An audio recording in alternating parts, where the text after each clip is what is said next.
नमस्कार, आप देख रहे हैं टाइम्स न्यूज और मैं हूं आपके साथ कंचन।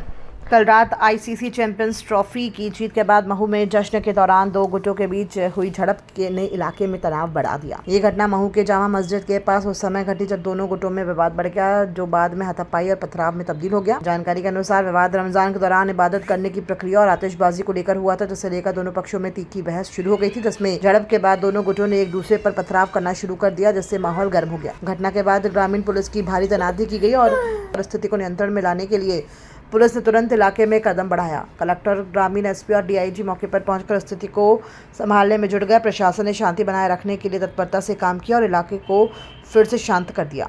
इस घटना पर महू की विधायक और पूर्व मंत्री उषा ठाकुर ने भी अपनी प्रतिक्रिया दी है। उन्होंने कहा कि पथराव करने वालों को बख्शा नहीं जाएगा और इस संबंध में ठोस कार्रवाई की जाएगी। उन्होंने ये भी कहा कि जो लोग पथराव करते हुए नजर आए हैं, उनकी पहचान करके सख्त कानूनी कदम उठाए जाएंगे। उषा ठाकुर ने यह भी कहा कि राष्ट्रद्रोह जैसी ताकतों को पनपने नहीं दिया जाएगा। उन्होंने मुख्यमंत्री से बात करने का भी संकेत दिया और कहा कि यदि पथराव करने वालों की पहचान हो जाती है तो उन पर कड़ी कार्रवाई की जाएगी, ताकि देशद्रोहियों से सख्ती से निपटा जा सके। तरावी की नमाज चल रही थी, उसी बीच में जुलूस यहाँ से शोर शराबा करते हुए निकला और जब तक हम नमाज से फारिग होते, जब तक यहाँ शायद जुलूस का आखिरी हिस्सा बचा होगा, कुछ होगा, नमाज से फारिग होकर निकल ही रहे थे तो किसी ने बम अंदर की तरफ फेंका। सुतली बम था वो, और उससे पूरा धुआं उठा और पूरी सिचुएशन क्रिएट हो गई और सारे लोग पैनिक हो गए। इस तरह फिर वो बात बढ़ती चली गई। फिर क्या हुआ? बस कुछ नहीं, बस मेरा तो कहना यह है कि मुझे समझ में ही नहीं आ रहा है कि ये जुलूस आखिर निकला कैसे, और दूसरी बात इस रूट से कैसे निकला। तो ये निकल सकता है जुलूस, किन लोगों ने परमिशन ली थी? क्या बिना परमिशन के निकलता है? और दूसरी बात यह है कि अगर परमिशन ली थी तो कितनी गाड़ियों की, कितने लोगों की, किस तरह की सिचुएशन में परमिशन दी गई थी? पथराव की नौबत कैसे आई? किसकी तरफ से पहले पथराव हुआ? पथराव की नौबत ऐसे आई कि पहले वो जिन लोगों ने बम वगैरह जो भी फेंका था, उस फेंकने की वजह से उसके साथ कुछ हाथापाई हुई। हाथापाई में मैं बाहर निकला और मैंने उस आदमी को निकाल कर बाहर निकाला और इतने में वो अमित जोशी आए, उन्होंने बातचीत शुरू की। मैंने उनसे कहा कि ठीक है, थाने पर बात करते हैं, कोई बात नहीं, आराम से बात करते हैं। अमित जोशी यहाँ इलेक्ट्रॉनिक की दुकान है उनकी, वो आए थे और उन्होंने बातचीत की। नहीं, मुझे ये पता नहीं है, मैं उनको पर्सनली थोड़ा सा जानता हूँ, इसलिए मुझे नाम याद है।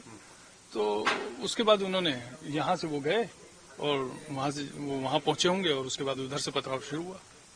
यहाँ प्रशासन के सामने हम बात कर ही रहे थे। हमारे साथ जो लोग नमाजी थे और इसके अलावा जो और लोग थे जो आसपास से आ गए हों, हो सकता है यहीं पास में रहने वाले, जब शोर शराबा सुना तो आ गए। तो हम पुलिस प्रशासन के साथ बैठकर उनको बिठाकर समझाइश देकर बात कर रहे थे, इतने में उधर से पथराव शुरू हो गया। पुलिस के सामने पथराव हुआ? हाँ, पुलिस के सामने शुरू हुआ। आप लोगों की तरफ से पथराव हुआ?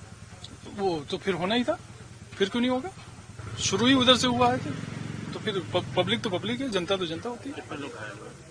नहीं, ऐसा मेरे पास कोई डाटा नहीं है। आज के बाद कुछ जुलूस निकल गए थे, जिसमें कुछ लोगों ने मस्जिद के बाद पटाखे चलाए। उसके बाद दोनों पक्षों में विवाद की स्थिति उत्पन्न हुई और दोनों तरफ से पथराव हुआ। पुलिस बल जो है वो पूरी तरह यहाँ पे मौजूद है और लगातार पेट्रोलिंग भी कर रहा है। अभी यहाँ पे पूरी तरह से शांति बनी हुई है। मैडम, कितने लोगों को अभी चिन्हित किया गया है? क्या कुछ अभी जानकारी मिली? अभी कुछ लोगों को चिन्हित किया हुआ है और उन पे पुलिस बहुत सख्त कार्रवाई भी कर रही है। पुलिस उनको अभी रात को ही उनको पकड़ेगी भी, और बाकी लोगों को भी आपके माध्यम से मैसेज भी देना चाहती है कि कोई भी किसी तरह की अफवाह में ना विश्वास करे और ना ही कोई तरह की अफवाह फैलाए। कितने लोग घायल हुए हैं? अभी यहाँ पे 3 लोगों के घायल होने की सूचना मिली है, जो कि क्या कहते हैं। शुरुआत कैसे हुई थी मैम, थोड़ा सा बताइए, और कहाँ की शुरुआत हुई थी? जैसे मैंने बताया कि न्यूजीलैंड और इंडिया के मैच के विक्ट्री के बाद एक कुछ जुलूस निकल रहे थे, पटाखों के कारण विवाद हुआ। टाइम न्यूज़ देखिए अब आपके मोबाइल और स्मार्ट टीवी पर लाइव प्ले स्टोर से डाउनलोड करें।